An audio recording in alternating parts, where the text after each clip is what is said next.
Well, look who it is. It's me, your favorite witch. So I want to quickly apologize for the echo in this room. I'm currently filming in an empty apartment. No, it's not my apartment. I live next to the apartment and I am borrowing it to film today. I have a tricky living situation right now in which I don't really get privacy / quiet, which is fine. But for filming YouTube videos, it has posed just like a tiny obstacle for me. The future is coming, and the future will be having my own apartment and having my own filming space. Today's video is going to be me discussing and reviewing and chatting with you guys about all of the art that I have consumed, eaten, digested in the past however many months during my YouTube hiatus. I've consumed so much art that I'm dying to talk about. Let's get started. Starting with films that I watched during my hiatus. One of my favorite things in the world is to go to the movie theaters. I adore it. I can just unplug my brain for a few hours and be in a dark room and just watch a beautiful film. It's one of my favorite things to do. All right, starting with Bones and All with Mr. Timothée Chalamet and Taylor Russell. Love of my life, love her, she's beautiful. Heartbreaking, gorgeous, yet disgusting, superb performances from Timothée Chalamet and Taylor Russell. This story follows a young girl rejected by her father, living on the streets. She holds a dark secret and an insatiable desire for human flesh. This desire is genetic. She inherited it from her mother, who has since abandoned her. Throughout her journey being on her own, she meets a few different people along the way, one of them being Timothée Chalamet, the love interest in this film. This is a love story, but it is a dark, disturbing, crazy one at that. Timothée Chalamet's character in the film shares the same hunger that she holds within her. The two of them become very quickly inseparable. They empathize with each other for their traumas, for their hungers, for their desires, which very much mimics a young love relationship in such an honoring way. These two characters are connected in a way that only they will understand. It's extremely intimate. It is a story of young love and the all-consuming power that young love holds. Another YouTuber that I watch quite frequently, her name is Dakota Warren. I highly recommend checking out her channel. She's been my obsession as of recent. She was talking about her love for the cannibal metaphor. I could not agree more, and I feel like we're seeing cannibalism as a theme in quite a few media outlets as of lately, and I've also been consuming a lot of media about cannibalism. I'm not really sure what that says about me. In a way, cannibalism and love have more in common than most other things. It's about consumption. It's about the absorption of another person into your personhood, your life. There's something so very human about it all, and I just love the connection between love and desire and hunger, insatiable hunger. Although I am going to give a little disclaimer that I am not pro-cannibal. Cannibalism is bad. We know this, but I'm just saying, in literature, in art, using cannibalism as a catalyst to tell a love story makes so much sense to me. The cinematography in the film was also stunning. I highly recommend seeing it in theaters if you can. If it's already out of theaters, definitely give it a watch. I found it to be heart-wrenching, and I'm actually really dying to watch it again. I would give Bones and All 5 out of 5 stars. Second film I watched this month that is not new. It was on Netflix and it's been out for quite some time now, but I finally decided to give it a watch, is Stanley Kubrick's Eyes Wide Shut. Stanley Kubrick made the film Eyes Wide Shut in 1999, the year that I was born. It was his final film before his passing. Eyes Wide Shut follows the married couple Bill and Alice, portrayed by Tom Cruise and Nicole Kidman, which just adds so many layers, which makes it all the more entertaining for me. Through a series of events, Bill comes across a perverse, twisted, secretive domineering, eerie, confusing secret house party. That's the best way that I can explain this. This film is 100% not made for children. If you are a child, please do not watch it. It is definitely made for an older crowd. This film is centered around sex. It is centered around, like I said, desire and consumption. And I don't know why that is the theme of all of the things that I consume this month. Girl, I don't know. This was my first ever viewing of this film, and I know there's a lot of hype around it and many conspiracies surrounding it. I went into this film knowing almost nothing about it, and I recommend watching it that way. I feel like you could possibly get way more out of the film that way. And I was extremely surprised by the film. About halfway through my viewing of this film, I realized that Stanley Kubrick was trying to send a message about people who are rich, people who are powerful, the top 1%. What happens behind closed doors whenever people are given too many resources, when they are given too much power? What is sitting right in front of us that we all pretend doesn't exist? What these rich and powerful people are doing? We all have our eyes wide shut, for lack of a better word. We know that the rich and powerful are dangerous. We know that they do dangerous, harmful things to society, but we all pretend it's not happening because it's easier to pretend it's not happening. These scenes, I felt uncomfortable watching them.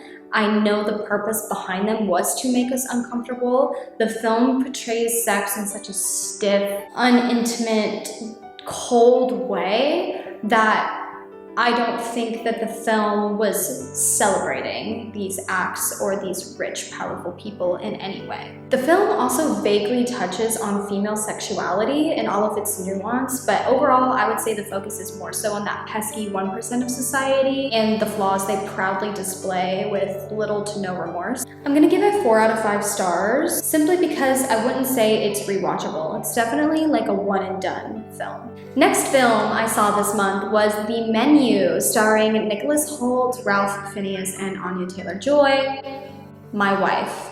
I will watch anything Anya Taylor-Joy is in. I don't care, especially if it's a horror, thriller, dark comedy. Girl, I'm gonna be there front row. I love Anya Taylor-Joy. I love everything she does. Oh my gosh, I love her. I saw The Menu in early November and thought it was remarkable. I went to the theaters by myself, actually, which I will do from time to time. I love going to the movies by myself. Does anybody else like that? I didn't think a film could make me laugh and make me so nervous at the same time. The overpriced and prestigious 5-course meal restaurant experience, that world, which I have never personally experienced, makes the perfect setting for social commentary about class, for dark comedy and straight up horror. Anya Taylor-Joy plays the leading role and she absolutely kills it. She is probably my favorite working actress right now. Ralph Fiennes plays the lead villain, and man, his energy, when he walks in a room,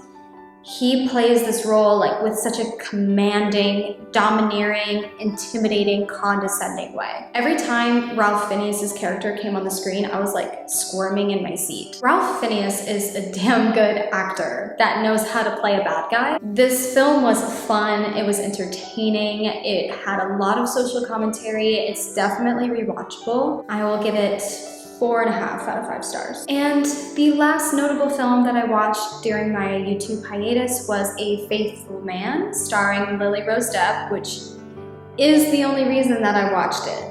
Let's be honest, the only reason any of us have seen this film is for Lily Rose Depp. While her performance was well done, I found this film to be forgettable, lacking of plot, lacking of substance. Can't really say that I enjoyed this film. It was just 2 French women fighting over the affections of a man and how that man can't make good decisions at all. And there's a strange dynamic with one of the women and her son, and I didn't fully understand it. It is a French film, it's in French, so I had to watch English subtitles, which is fine, I do that often, but I found myself getting lost throughout the story. This film is so very French in every way. It's almost kind of funny. It's enjoyable to watch for that reason and that reason only. It's cool to see Lily Rose Depp on the big screen, but other than that, I wouldn't really recommend this film as like an amazing film to go see. It's very sexy, yet very misguided, so I'm gonna give it like 2.5 out of 5 stars. Moving on from films to books, the books that I read during my YouTube hiatus.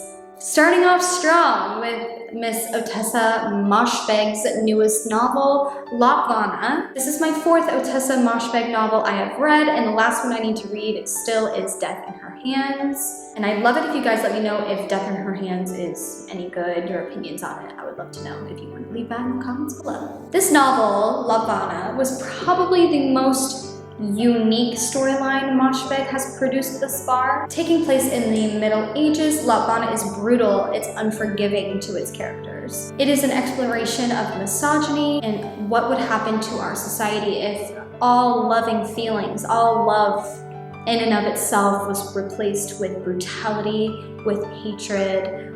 What would that look like? Parental bonds, familial bonds are warped and skewed throughout Moshfegh's writing of this novel. Many, many moments of this book are shocking. That's not always a good thing though. I love a shocking twist, but sometimes throughout this book it felt like she was being shocking just for the sake of being shocking. Some of the shocking moments really served no purpose to the greater plot of the story. That's probably my only critique in this book, is that I wish the shocking moments were fewer and far between, because I feel like they would have hit a lot deeper and a lot harder and really shocked the audience if it wasn't on every single page. I didn't connect with any of the characters in this novel, but I feel that that was intentional. It simply wasn't the point. This novel is a fictitious reflection of our modern society, and it really points out the fact that we haven't grown as much as we thought we have. This is 100% a plot-driven book. This is not a character-driven book. If that's something you're into, if you've read Ottessa Moshfegh before, I definitely recommend checking out her newest novel.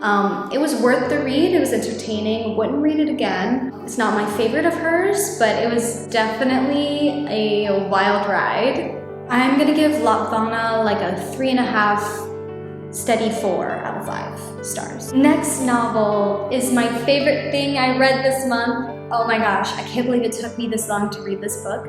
It's Patti Smith's Just Kids. Ladies and gentlemen, this is my favorite read of the entire year. This book is 100% worth the hype. Patti Smith published this memoir in 2010 to tell the world the achingly gorgeous story of her life spent with renowned artist Robert Mapplethorpe. This memoir is 100% a tearjerker. It's an absolute must-read for any young, in-love, starving artist. This is like a love letter.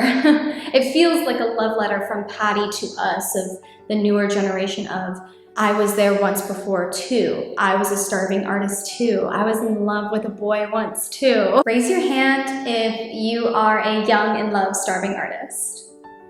I see so much of myself in this novel. I see so much of my current life in this novel. Although it does take place in the 1960s and 70s in New York City, which could not be more different than my current reality, the sentiment is still there. The pain of loving someone or something so much that the only way to dull the pain is to create. I feel like I read this book like at the perfect moment in my life. This novel also name drops like so many 1960s celebrities that it was so entertaining. It really made me feel like I was living in the Chelsea Hotel in the 60s with Robert, with Patti. Also, her writing style is absolutely impeccable. She's very detail-oriented. She's very straightforward in her storytelling. It's so straightforward that you cannot help but relate to it. I want to read you guys some of my favorite quotes from the novel because I just like annotated it like crazy, and I wanted to read a few things to you. Whilst Patti is visiting Jim Morrison's grave, an elderly woman in the heavy rain shouted out to her, "American, why do you not honor your poets?" I was very tired. I was 26 years old. All around me, the messages written in chalk were dissolving like tears in the rain. Streams formed beneath the charms, cigarettes, guitar picks, petals of flowers left on the plot of earth above Jim Morrison floated like bits of Ophelia's bouquet. Ugh, she cried again. Answer me, American, why do you young people not honor your poets? Je ne sais pas, madame, I answered, bowing my head. I do not know. Ugh, I love her writing. This next one really resonates with me and my relationship, feels very personal to me. This is a conversation between Robert and Patti. "We never had any children," he said ruefully. "Our work was our children." Their work was their art, because art is creation just as much as children are. I love that. I love that so much. 5 out of 5 stars. I love you, Patti Smith. Next book that I read, My Body by Emily Ratajkowski. I do not know why. I read 3 memoirs this month in a row. I think I'm going through something. Model, activist, and beautiful, smart, intelligent woman. It's about Emily Ratajkowski's relationship in her early teens, in her early 20s, with her career, her parents, her friends, the people surrounding her, and her relationship with her body. If you are a woman, you have had a unique experience navigating this society, this patriarchy, living in a female body. Emily Ratajkowski sharing her story sheds so much light on the beauty industry, on Hollywood, the misogyny that it knowingly or unknowingly operates on. This is also Emily's debut novel, and it was a damn good one at that. So much of this novel is so relatable. You can really see yourself in between the pages, even if you're not a supermodel living in Hollywood, having millions of adoring fans, you can still, as a woman, read her story and be like, oh my gosh, I've thought that to myself before. I have thought that way about my body before. I have been afraid in that way before. It's so encompassing of the female experience. And I highly, highly recommend checking it out, especially if you are interested in the beauty industry at all in any way. I definitely recommend giving it a read. 5 out of 5 stars for me. Emily Ratajkowski did that. It was wonderful. All right, last novel that I have finished during my YouTube hiatus is by Miss Joan Didion.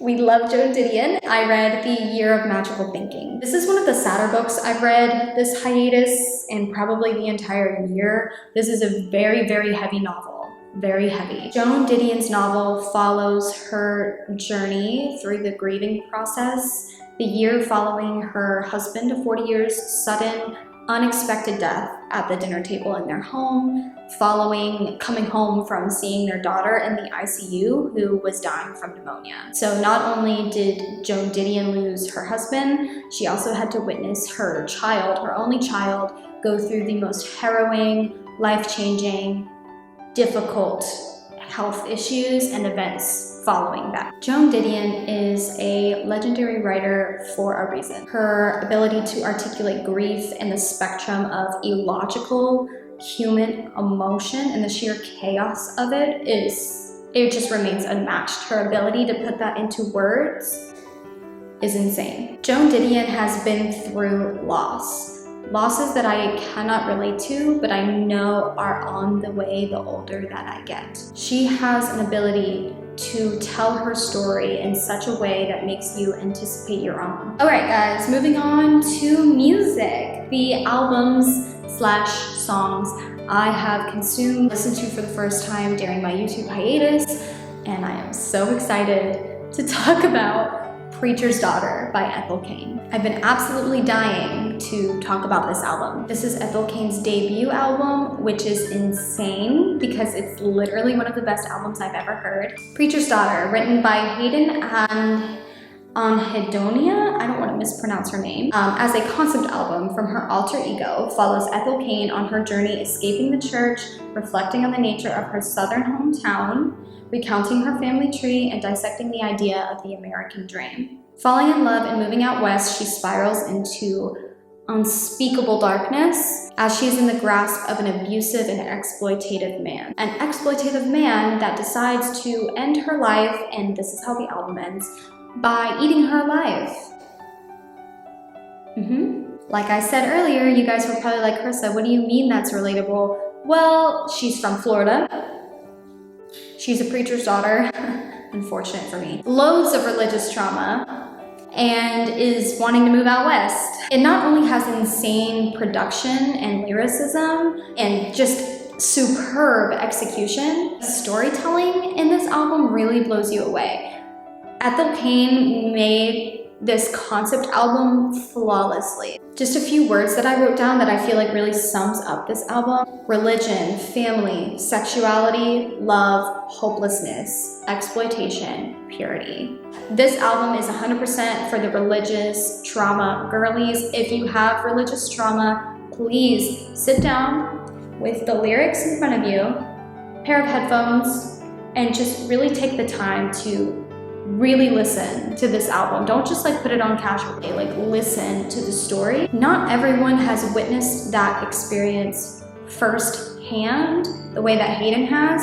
Her ability to explain that way of growing up, that lifestyle, is so, it's just a craft. It's a craft that she has mastered, creating this atmosphere that to me personally hits so close to home. Like, I was raised by an evangelical pastor. Like, I completely get where she's coming from. The last track on this album is from her point of view of being eaten alive. She's literally dying on the last track of this album. This album is dark in theme and in some songs tone, especially the song Ptolemaea is a theatrical experience. It sounds like hell itself. She screams stop over and over. She screams gutturally with the rage that's built up inside of her throughout the whole album and the events of the album. In the closing track, Strangers, when she's being eaten alive, she's screaming, "Am I making you feel sick?" Which, when you really just sit back and think about that, am I not good enough? Do I not taste good? Am I not good? Am I making you feel bad? Am I making you feel sick? It very much reminds me of like people pleasing in a way, sacrificing so much of yourself for someone else, even if you're literally being eaten alive by this person, still striving for being good enough for them. And it's like, her mind. Tracks like Western Nights and Hard Times sound dreamier, a lot more floaty. This album shifts in tone like this. Throughout the whole album, it's like dreamy, floaty, screaming and dying. Oh my gosh, yes I do, Ethel Cain, yes I do. I want to see the list with you. This is a 10 stars out of 5 stars album. I've yelled at everyone in my life to listen to this album. My sister, my friends, my boyfriend. I'm like, please, for the love of God, no pun intended, listen to this album. Next album that I've been listening to a lot during my hiatus is And in the Darkness, Hearts Aglow by Weyes Blood. Y'all know I love Weyes Blood. Titanic Rising, which came out in 2019, is one of my favorite albums of all time. This is her second album following Titanic Rising. Natalie Merring is not only a master vocalist, but a master at weaving the authentic trends of sound from the 70s into her music today, into modern music. She is the only artist that I can think of right now that's truly making 70s music. You know, it's giving Joni Mitchell. Like, her lyricism, her delivery, and her tone reminds me so much of Joni Mitchell. No one is making music like her right now. She's extremely unique in her songwriting. In this album, she makes a lot of commentary on love, the world surrounding her, which is similar to the themes of Titanic Rising. Children of the Empire reflects on the generation raised by generations before with gorgeous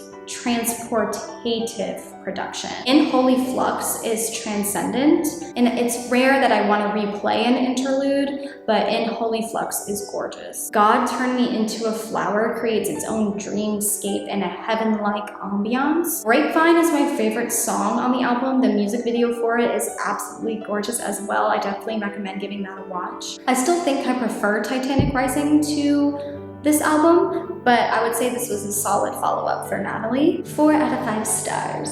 All right, y'all, Taylor Swift dropped another album. I did listen to Midnights, and this was my thoughts on it. I wrote it all down so I could remember what my thoughts were. At the risk of being ridiculed by the Taylor Swift fandom, I'm going to briefly share my opinion on this. It's a solid pop album. It reminds me a lot of Reputation, and of Lover. It's fun to listen to, not as emotional for me personally compared to other albums of hers. I feel like that's kind of obvious. That's like the general consensus here. I do have to say that my favorite track is Would've, Could've, Should've, which is actually on the 3 AM version. I think that's the best track on the whole album. I do also enjoy Labyrinth and You're On Your Own Kid. Karma is the perfect song to get ready like for a night out. Overall, I would give the album like 3 out of 5 stars. I haven't really listened to it much the past like month. I just really listened to it like the first week that it came out. All right, you guys, that is all of the art that I consumed during my YouTube hiatus. I wanted to say thank you guys for supporting me. Thank you for giving me the grace to feel like I can take a hiatus and ground myself and pick myself back up again. And a lot of the ways that I cope personally is by consuming more and more art. So I just wanted to share that with you guys today. So many more exciting, fun videos to come, and I hope you all are having a lovely, magical day. And let me know your thoughts below on any of the art that I talked about today, whether it was an album, book, or film. Please let me know what you think, and I will see you guys around. I love you guys so much. See you next time.